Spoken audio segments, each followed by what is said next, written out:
আজ আপনাকে একটা গল্প শোনাচ্ছি। একদিন এক ব্যক্তি নিজের দ্বারে লিখে দিলেন, আজ আমি ভীষণ দুঃখী, আজ আমার সাথে কেউ দেখা করতে আসবেন না। কিছুক্ষণ পরে তার এক বন্ধু এলো, সে সেই লেখা পড়ল, তাও গিয়ে তার সাথে দেখা করল। সে বলল, আমি লেখাপড়া জানি না, কিন্তু আমার বন্ধুর মনের এই বেদনা, এটা আমাকে সবসময় ডাক দেয়। এরাই হলো আসল বন্ধু। কোনো কারণে আপনি যদি দুঃখ পান, কোনো সমস্যার সমাধান না বের করতে পারেন, এই সংসার থেকে আলাদা হয়ে যেতে চান, তাও এই বন্ধু আপনার সাথেই থাকবে। সমস্যার সমাধান না দিতে পারলেও আপনার সম্বল হয়ে অবশ্যই থাকবে। হয়তো আপনার দুঃখ কম করতে পারবে না, কিন্তু আশার আলো অবশ্যই দেখাবে। যখন আপনি সংসারের থেকে আলাদা হয়ে যান, তখনও আপনার সাথে যুক্ত থাকে আপনার এই বন্ধু, আসল বন্ধু। এবারে আমরা মানুষেরা বড়ই বিচিত্র। তারা সব সময় যে কোনো জিনিসের মাহাত্ম্য দুবার বুঝতে পারে। এক, তা পাওয়ার আগে। দুই, তা হারাবার পরে। এবারে ঠিক এরকমই আমাদের বন্ধুরাও হয়। যদি আজ আপনার বন্ধুরা আপনার সাথে থাকে, তাদের প্রতি কৃতজ্ঞ থাকুন, তাদের প্রসন্ন রাখুন, তাদের মাহাত্ম্য বুঝুন। কারণ একবার আপনি এদের হারালে, অনুতাপ করলেও আর এদের ফেরত পাবেন না। তাই ভালোবাসুন, বন্ধুত্ব বজায় রাখুন, আর আমার সাথে প্রসন্ন হয়ে বলুন, রাধা রাধা।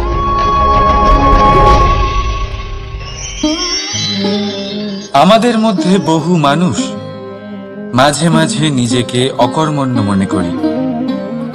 ভেবে নিই যে এত চেষ্টা করার পরেও কিছুই পেলাম না, আর হয়তো পরেও কিছুই পাবো না। আর সেই জন্য নিজের জীবনের সমস্ত বোঝা অন্য কারোর কাঁধে চাপিয়ে দিই, নিজের ওপরে বিশ্বাস হারিয়ে ফেলি। কেন বুঝতে পারেন না এই কথাটা, যে যতক্ষণ না পায়ে কোনো কাঁটা ফুটবে, ব্যক্তি কি করে বুঝতে পারবে যে এরপর থেকে নিচে তাকিয়ে চলতে হবে। সূর্যকে নিজে জ্বলতে হয় যাতে বাকিদের প্রকাশ দিতে পারে সে। রাতের অন্ধকারের সাথে লড়াই করার জন্য চন্দ্রিমাকে আকাশে একা উজ্জ্বল হতে হয়। নদী নিজের যাত্রা কি করে করে, নিজের পথ কি করে নির্মাণ করে, সে পাথরের সাথে লড়াই করে তা বানায়। যদি স্বয়ং আপনি নিজের সাহায্য করতে অক্ষম হন, তাহলে নিশ্চিতভাবে আপনার এই জীবন ব্যর্থ হয়ে যাবে। তাই মনে রাখবেন, এই সংসারে নিজের জীবনের ভার নিজের কাঁধেই বহন করতে হয়। অন্যের কাঁধের ওপর শুধুমাত্র পরলোক যাত্রা হয়। সেই জন্য এই সংসারে জীবিত সেই যে আত্মনির্ভর।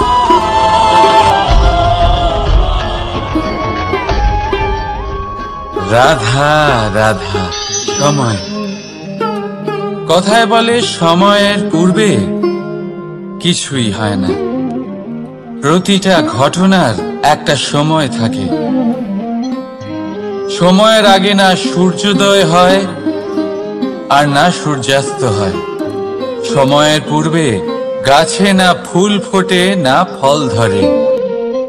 কিন্তু একটা কথা ভেবে দেখুন, যদি বর্ষা আসার আগে কৃষক ভূমিকে না প্রস্তুত করে, বীজ রোপণ না করে, তাহলে কি ফসল ফলবে? যদি কোনো যোদ্ধা যুদ্ধের পূর্বে নিজের অস্ত্রের ধার না দেয়, তাহলে সে যুদ্ধ কি করে লড়বে? এর মানে এটাই হলো যে সময় আপনার যখন আসার তখন অবশ্যই আসবে, কিন্তু ততক্ষণ এটাও গুরুত্বপূর্ণ যে আপনি নিজেকে তার জন্য তৈরি রাখুন। কারণ এই সুযোগ, এই কথাটা শুনতে যত ছোট, এটা আসেও ততটা কম সময়ের জন্য, তারপর চলেও যায়। এবার যদি সুযোগ আপনার হাতে আসে আর আপনি তার জন্য তৈরি না থাকেন, তাহলে আপনি সাফল্য কি করে পাবেন?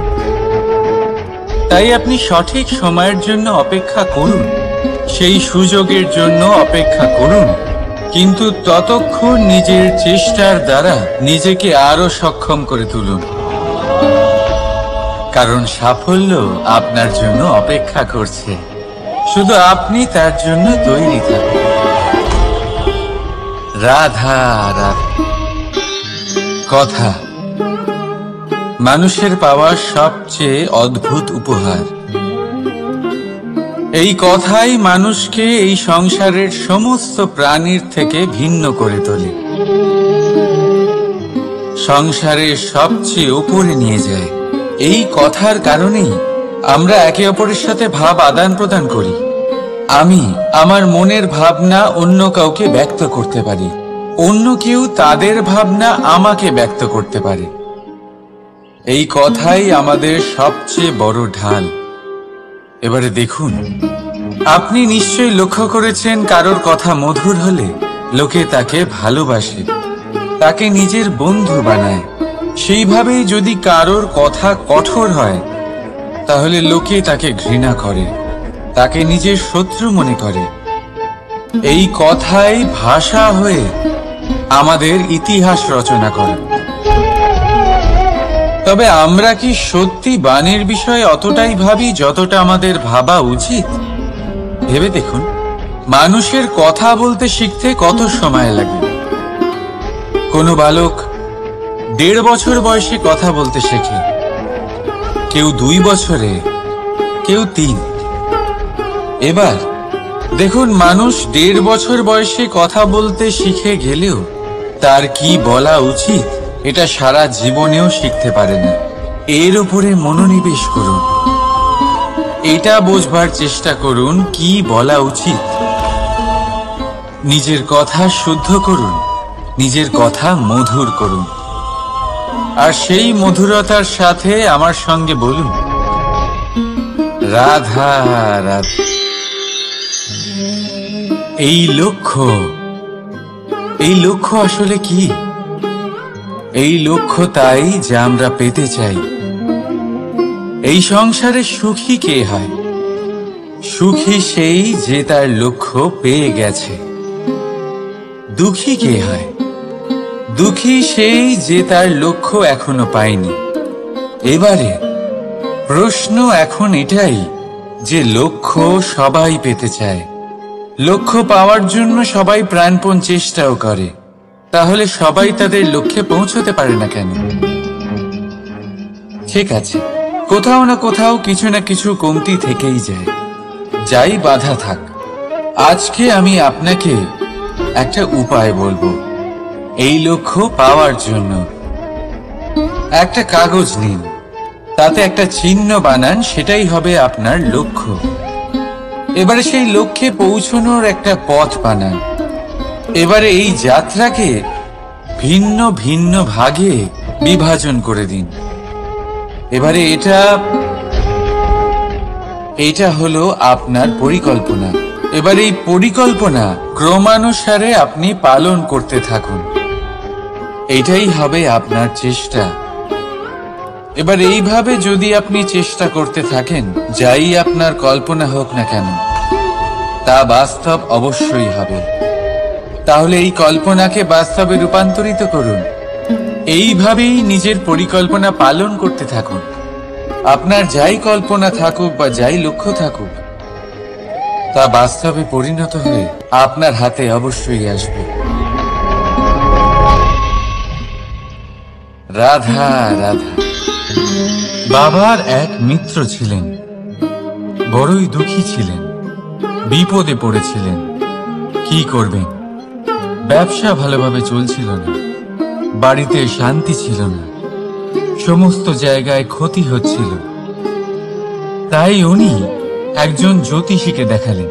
জ্যোতিষী বললেন, আপনার যে বাড়ি আছে সেটা আপনার জন্য অশুভ, আপনার এই বাড়ি পাল্টে ফেলুন। উনি বাড়ি পাল্টে ফেললেন, তবুও ওনার সমস্যার সমাধান হলো না। তারপর একজন জ্ঞানী ব্যক্তি ওনাকে বললেন যে আপনার জামা কাপড়ের যে রং সেটা বিপদকে আমন্ত্রণ জানাচ্ছে, এই জামা কাপড়গুলিকে পাল্টে ফেলুন। উনি সেগুলো পাল্টে ফেললেন, তাও সমস্যার সমাধান হলো না। আবার একজন জ্ঞানী ব্যক্তি বললেন যে আপনার আশেপাশে যে মানুষজন রয়েছে তারা এটা চায় না যে আপনি সফল হন, তারা আপনার ক্ষতি চায়, তাদের সাথে সমস্ত সম্পর্ক ভেঙে ফেলুন। তো উনি সম্পর্ক ভেঙে ফেললেন, কিন্তু তাতেও ওনার জীবনে কোনো পরিবর্তন এলো না। তার মানে তিনি বাড়ি পাল্টালেন, জামা কাপড় পাল্টালেন, সম্পর্ক পাল্টালেন, যেটা পাল্টালেন না তা হলো স্বভাব। এই যে স্বভাব, এটা অত্যন্ত গুরুত্বপূর্ণ। এই স্বভাবই আপনার ব্যক্তিত্ব তৈরি করে। তাই নিজের স্বভাব শুধরে ফেলুন, তাতে ভালো পরিবর্তন আনুন, সবকিছু ভালোই হবে। রাধা রাধা। ক্রোধ। লোকে বলে যে এই ক্রোধ পাপেরই মূল, কিন্তু সত্যি কি এই ক্রোধ পাপের মূল? একটু ভেবে দেখুন, এই ক্রোধ বাস্তবে আসলে কি? এই ক্রোধ একটা অনুভূতি যা আপনার মধ্যে হঠাৎই অসীমিত তেজ সঞ্চালন করে। এবারে আমি আপনাকে কিছু উদাহরণ দিচ্ছি যাতে আপনি বুঝতে পারেন যে ক্রোধ আপনার জন্য ভালো কি না। যদি কারোর সাথে অন্যায় হয় আর এটা দেখে আপনার ক্রোধ হয়, আর এই ক্রোধ আপনাকে তার সাহায্য করতে প্রেরণা যোগায়, তাহলে এই ক্রোধ অবশ্যই ভালো। যদি কোথাও আপনি দেখেন যে কোনো নারীর উপরে অত্যাচার হচ্ছে আর সেটা দেখে আপনার ক্রোধ হয়, আর এই ক্রোধ আপনাকে তার সাহায্য করতে সাহস যোগায়, তাহলে এই ক্রোধ অবশ্যই ভালো। যদি এই সংসারে কোথাও আপনি কোনো অনৈতিক কাজ বা ছলনা দেখেন আর আপনার তাতে ক্রোধ না হয়, কিছুই অনুভব করেন না, তাহলে এটা কাপুরুষতা। তার মানে এটাই যে আপনি আপনার মনুষ্যত্ব হারিয়ে ফেলেছেন। তাই এটা বোঝার চেষ্টা করুন, আপনার ক্রোধের তেজের ব্যবহারের উপরে নির্ভরশীল হলো এই ক্রোধ আপনার জন্য পাপের সমান, নাকি এই ক্রোধ আপনার জন্য পুণ্যের স্থাপক। রাধা রাধা। মোহ। শাস্ত্রে লেখা আছে যে মোহ শুধু সেই ব্যক্তিকেই নয়, বরং সেই আরেক ব্যক্তিকেও বিনাশ করে দেয় যার ওপরে সেই মোহ আছে। এবারে লোকে কি করেন, এই শাস্ত্রে লেখা কথাগুলি শুধু শাব্দিক অর্থে নেন। এই মোহ দেখুন, এটা শুভ হতে পারে, শুধু এর রূপ ভিন্ন ভিন্ন হয়, এটা ভালো করে বুঝতে হবে। এবারে মোহ যদি কোনো বস্তুর উপরে থাকে তাহলে তা লালসা হয়ে যায়। মোহ কোনো বিশেষ ব্যক্তির উপরে হয়ে গেলে তা প্রেম নয়, আকর্ষণ হয়ে যায়। মোহ কোনো চাহিদার উপরে হয়ে গেলে তা বাসনা হয়ে যায়। মোহ বিজয়ের উপরে হয়ে গেলে তা কুণ্ঠা হয়ে যায়। মোহ নিজের সংস্কৃতির উপরে হলে আপনাকে সংস্কৃতির রক্ষক বানায়। যদি এই মোহ নিজের গুণের উপরে হয় তাহলে সেই শিল্প দ্বারা আপনি এই সংসারে অদ্ভুত সব কাজ করতে পারবেন। এবারে এটা আপনার উপরে নির্ভরশীল যে এই মোহকে আপনি সৃজনের আধার বানাতে চাইবেন, নাকি বিনাশের অস্ত্র বানাতে চাইবেন? ভেবে দেখুন, সিদ্ধান্ত আপনার। রাধা রাধা। অভিমান, আত্মসম্মান, অহংকার, দেখতে গেলে এই তিনটি শব্দ ভিন্ন ভিন্ন, কিন্তু এর মূল আধার একই, আত্মসম্মান। এবার যদি কথা বলি আপনার শরীরের, আপনার সংস্কৃতির, আপনার সম্পর্কে, তাহলে অভিমান থাকা স্বাভাবিক। এবার যদি কথা বলি আপনার ব্যক্তিত্ব নিয়ে, আপনার আদর্শ নিয়ে, আপনার বিচারধারা নিয়ে, তাহলে আত্মসম্মান হলো একটা গুণ।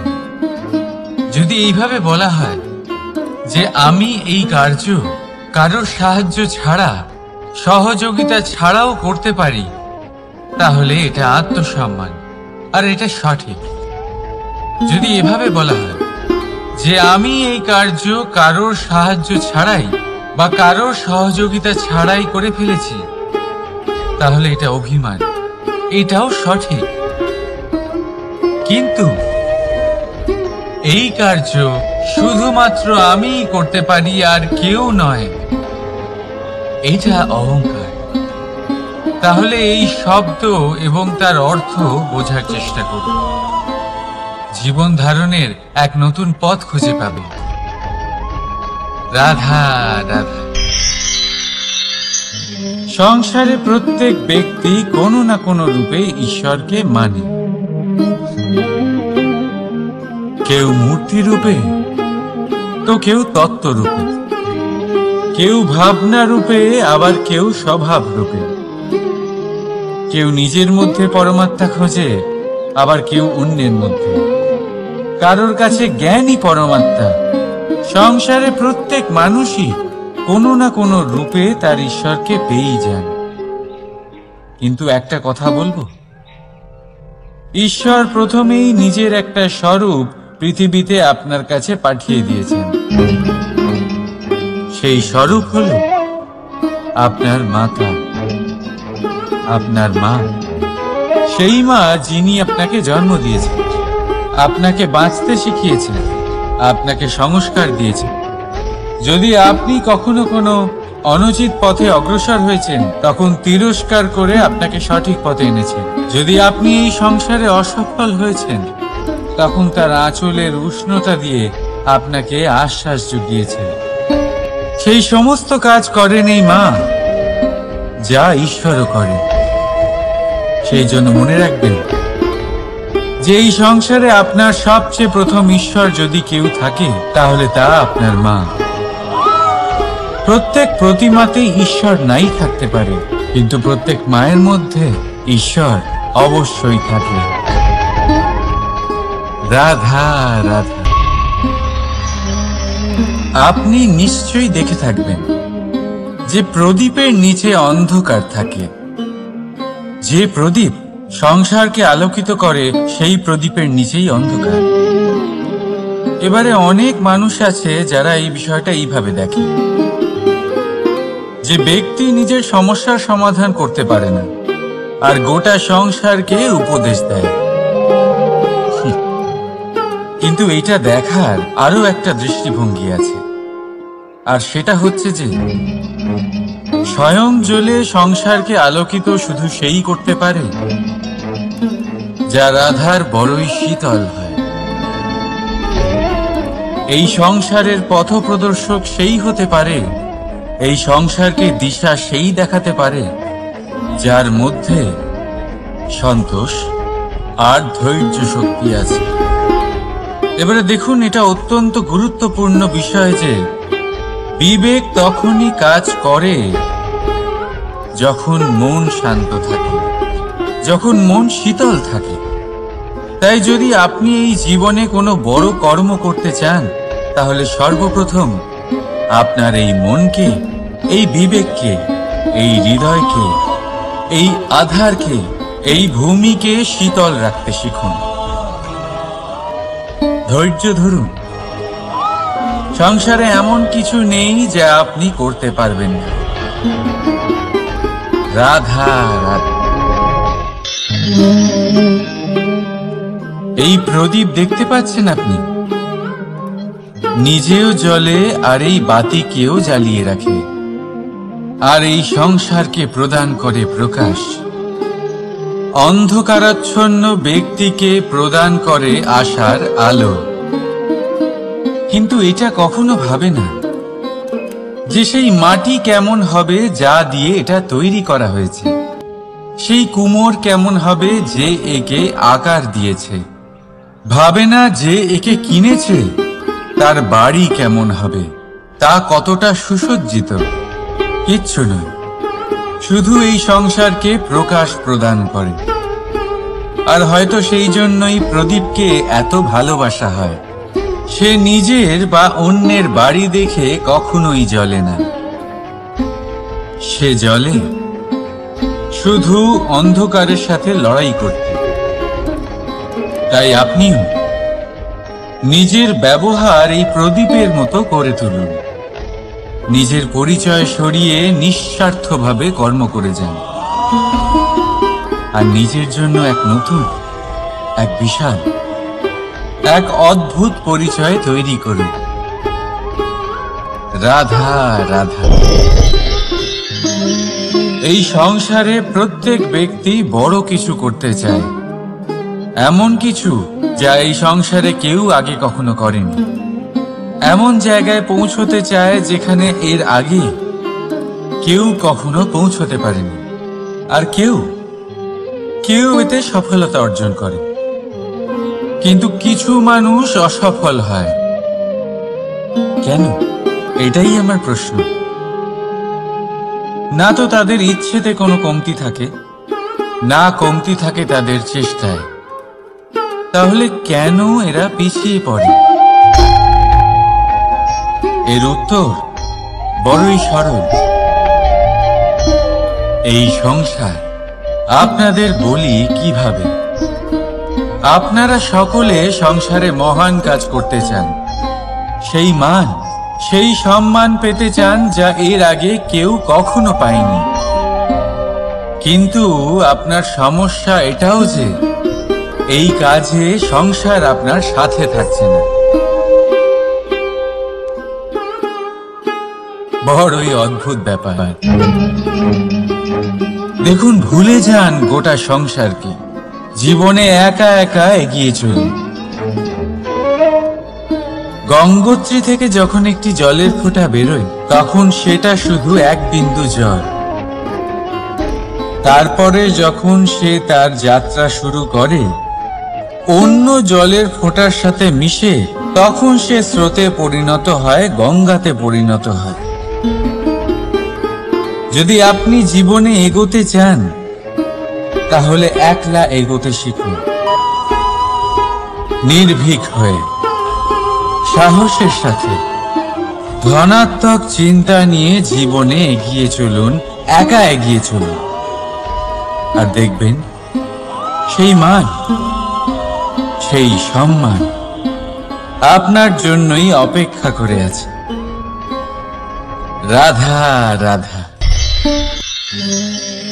কর্ম। মানুষ সর্বদা কর্ম করতে থাকে, আর এই কর্মের জন্যই সে মান, সম্মান, ধন, প্রতিষ্ঠা লাভ করে। এবার মানুষ সবসময় চেষ্টা করে যাতে সে ভালো কর্ম করে যায়।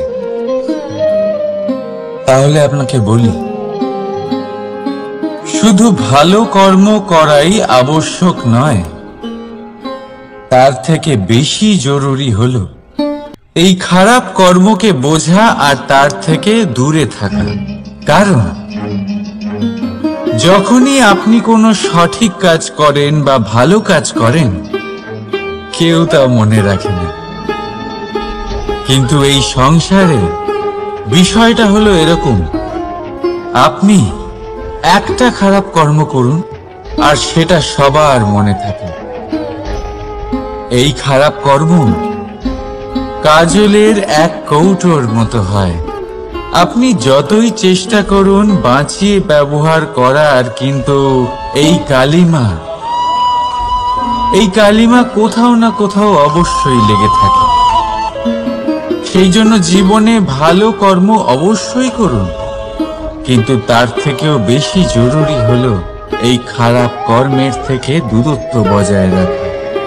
আর এটা অবশ্যই করব। রাধা রাধা। সংসারে সমস্ত জায়গায় এই ব্যবসা চলতে থাকে। কিছু পাওয়ার জন্য কিছু দিতে হয়, লাভের জন্য কিছু বিনিয়োগ করতে হয়। যদি কারোর অনুভূতি জানতে হয়, তাহলে নিজের অনুভূতিকে ব্যয় করতেই হবে। এবার দেখুন না, কারোর আসল চেহারা যদি জানতে হয়, তাকে স্বাধীনতা দিয়ে দেখুন। যদি কারোর মনের শুদ্ধতা জানতে হয়, তাহলে তাকে ঋণ দিন। যদি কারোর গুণ জানতে হয়, তাহলে তার সাথে একসঙ্গে বসে ভোজন করুন। যদি কারোর ধৈর্যের পরীক্ষা নিতে হয়, তাহলে তাকে তার প্রিয় কাজ করতে বারণ করে দেখুন। যদি কারোর ভালো দিক জানতে হয়, তাহলে তার থেকে পরামর্শ নিয়ে দেখুন। এক অনুভূতির বদলে অন্য এক অনুভূতি বিনিময় করতে হয়। কিন্তু এই সংসারে একটাই এমন অনুভূতি আছে, যেটা দেখার জন্য, যেটা পাওয়ার জন্য আপনাকেও ঠিক সেই অনুভূতিটাই দিতে হবে। আর সেটা হলো প্রেম। যদি কারোর ভালোবাসা দেখতে হয়, তাহলে তাকে নিঃস্বার্থ ভালোবাসা দিন।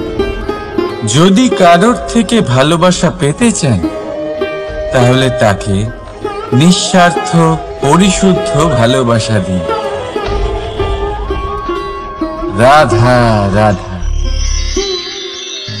কথায় আছে, সময়ের পূর্বে আর ভাগ্যের বেশি কেউ কিছুই পায় না। এবার এর মানে কি এটাই যে আপনি শুধুমাত্র সময়ের অপেক্ষা করবেন, সবকিছু নিজের ভাগ্যের উপর আর কপালের উপরে ছেড়ে দেবেন, নিজে কিছুই করবেন না? যদি আপনি এরকম করেন, তাহলে আপনি একটা বস্তু অবশ্যই পাবেন: নিরাশা, অসফলতা। এবারে আপনি বলবেন, যদি সবকিছুই ভাগ্য আর সময়ের উপরে নির্ভরশীল হয়, তাহলে আমরা কি বা করতে পারি? করতে পারেন চেষ্টা, পরিশ্রম। এই চেষ্টাই আপনার জীবনে সেই সময়কে আপনার কাছে টেনে নিয়ে আসে, সেই সময় যার অপেক্ষা আপনি করছেন। আর এই ভাগ্য তার সামনেই নত হয় যে সর্বদা পরিশ্রম করতে থাকে। রাধা রাধা। এই পদ্ম ফুল দেখতে পাচ্ছেন? এর অভ্যেস হলো জলস্তরের ওপরে ভাসা। সেই জন্য জলাশয়ের জলস্তর যখন বৃদ্ধি পায়, এই যে ফুলের কাণ্ড দেখছেন, সেটাও বাড়তে থাকে, যাতে এই ফুল জলস্তরের উপরে থাকে। কিন্তু যখন সেই জলাশয়ে জলস্তর নামতে থাকে, সেই কাণ্ড নিজেকে ছোট করতে পারে না, আর এই ফুল নিজের ভারে নিজেই ভেঙে পড়ে। এবার এটা আমাদের সাথেও হয়। সময়ের সাথে আমরা জীবনে যত সাফল্য পাই, আমাদের জীবনের স্তর বাড়তে থাকে। আর যখন আমাদের সংস্থান কমতে থাকে, আমরা সেই জীবন স্তর ছাড়তে পারি না, আর শেষ পর্যন্ত সেই জীবন স্তরের কারণেই ভারাক্রান্ত হয়ে শেষ হয়ে যায়। সেই জন্য যদি কিছু রাখতে হয় তাহলে তা হলো দৃষ্টিভঙ্গি। সাধারণভাবে জীবন যাপন করতে শিখুন, সময়ের চক্রও আপনাকে মাত দিতে পারবে না। রাধা রাধা।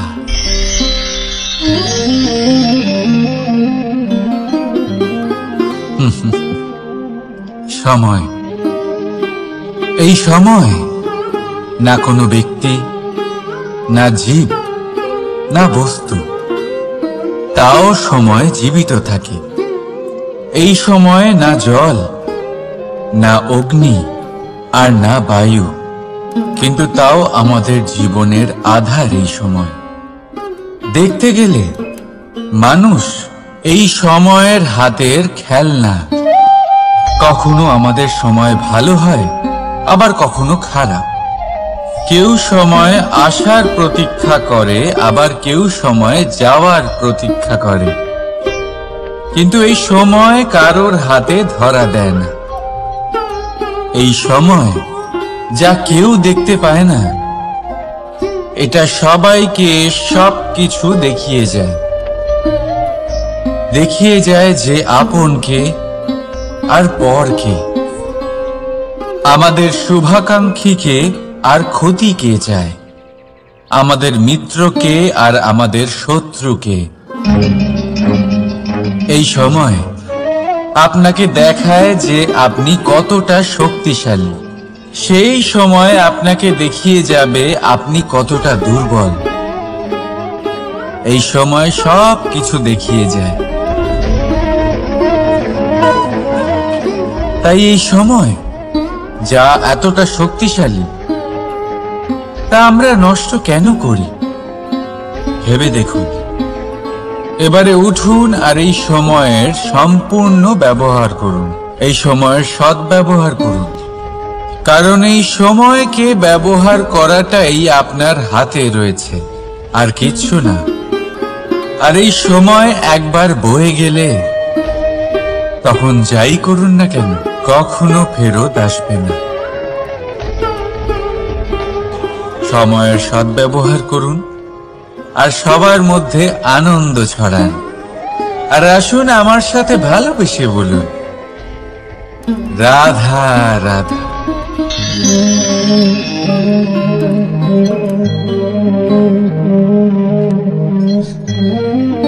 এই জল দেখতে পাচ্ছেন আপনি? এটা ঘোলা জল, এতে ময়লা মিশে আছে। কিন্তু যদি আপনি এটা কিছুক্ষণ এমনি ফেলে রাখেন, তাহলে দেখবেন এই ময়লা আপনা থেকেই নিচে থিতিয়ে পড়বে।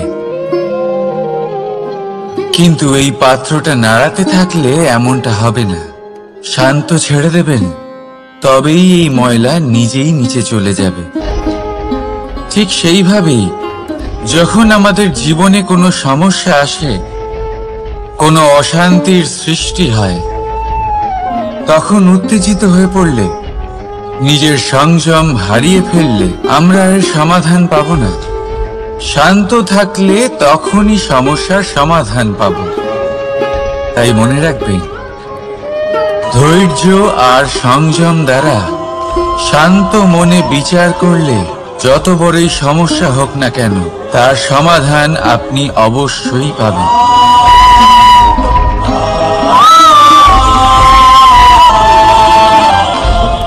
কারণ অশান্তির সমাধান শুধুমাত্র শান্তি।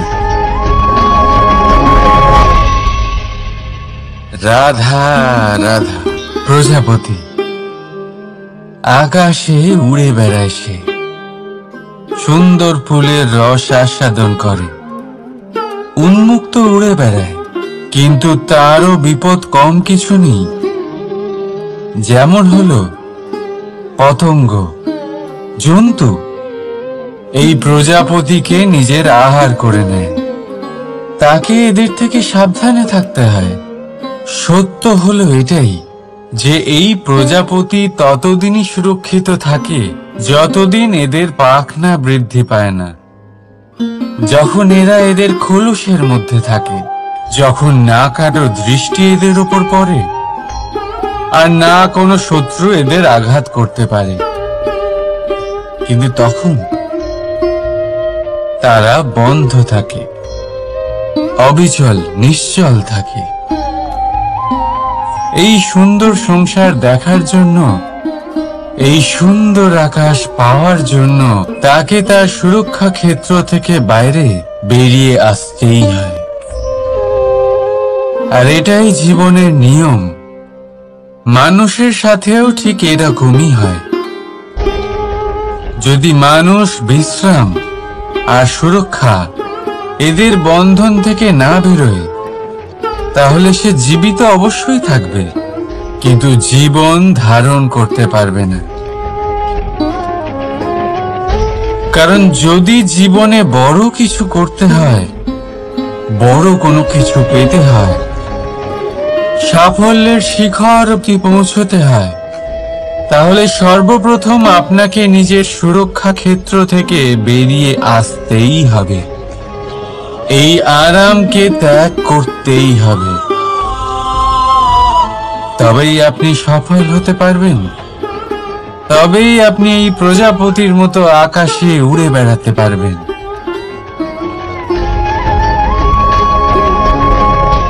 রাধা রাধা। কখনো ভেবে দেখেছেন আমরা জিহ্বার সাথে সাথে কান কেন পেয়েছি? এবার আপনি বলবেন, এ তো সহজ কথা, যাতে আমরা কথা বলার সাথে সাথে শুনতেও শিখি। এবারের আরো একটা গুরুত্ব আছে। আগে আমাকে বলুন, নিজের প্রশংসা শুনতে কার না ভালো লাগে? সবারই ভালো লাগে। এটাই হলো মূল কথা। যদি এই কান দিয়ে আপনি নিজের প্রশংসা শুনতে চান, তাহলে সর্বপ্রথম এই জিহ্বা দিয়ে অন্যের প্রশংসা করতে শিখুন।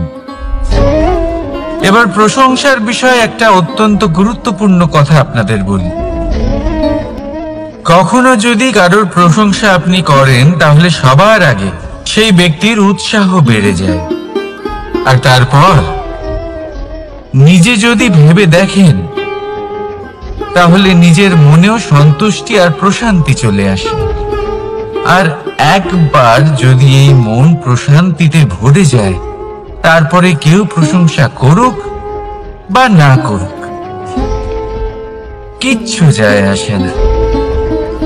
সেই জন্য সবসময় অন্যের সম্মান করবেন, স্নেহ করবেন, প্রশংসা করবেন, সুখ ভাগ করে নেবেন। যার মধ্যে যেটা ভালো আছে তা বলুন, তাকে মনে করেন তিনিও ভালো, তার উৎসাহ বাড়িয়ে তুলুন। তিনি জীবনে সামনে এগোবেন, আর এই ব্রহ্মাণ্ড আপনাকে কখনো পিছিয়ে থাকতে দেবে না। রাধা রাধা। সত্য এবং অসত্য দুটোর মধ্যে পার্থক্য কি আছে? পার্থক্য হলো অ অক্ষরটার। এবার অ দিয়ে হতে পারে আরম্ভ, অ দিয়ে হতে পারে অন্ত। সত্য হলো সেটা যেখানে সমস্ত পথের আরম্ভ হয়। অসত্য সেটা যেখানে সমস্ত পথের শেষ হয়। এবার এরা চলতে হয়তো পারে না, কিন্তু তাও ছাপ রেখেই যায়। সত্য সেই ছাপ রেখে যায় যা একটা উজ্জ্বল উৎকৃষ্ট উদাহরণ হতে পারে, আর অসত্য সেই উদাহরণ তৈরি করে যা একটা কলঙ্কিত ইতিহাস তৈরি করে। এখন আপনি আগামী সময়ের জন্য কেমন ছাপ রেখে যাবেন, এই সিদ্ধান্ত পুরোপুরি আপনার। রাধা রাধা। চলুন একটা প্রশ্ন করি। কোন মানুষকে জিজ্ঞাসা করবেন যে সে মূর্খ, অলস, বিবেকহীন, অসফল, এইসব বিশেষণ দিয়ে নিজেকে পরিচিত করতে চাইবে? না। কাউকে জিজ্ঞাসা করুন, আপনি কি মূর্খ? না। আপনি কি অসফল হয়েছেন? না। আপনি কি বিবেকহীন? না। এবার বলুন, আপনি জীবনে মূর্খ বিবেকহীন হবার জন্য কোনো ভালো পরিকল্পনা বানিয়েছেন? উত্তর পাবেন না।